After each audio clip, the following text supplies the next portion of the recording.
В Бурятии не хотят видеть Кристину Орбакайте. Общественники республики выразили негативное отношение к предстоящему концерту певицы, недовольны и в боевом братстве. В их официальной группе даже появился на эту тему отдельный пост. Там свое решение аргументируют тем, что в то время, когда нужно объединяться и укреплять патриотизм в стране, инагентам не может быть почета и одобрения.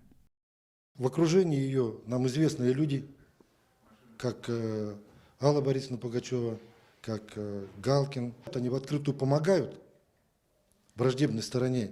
А что касается самой Кристины, мы не видим ее позиции гражданской.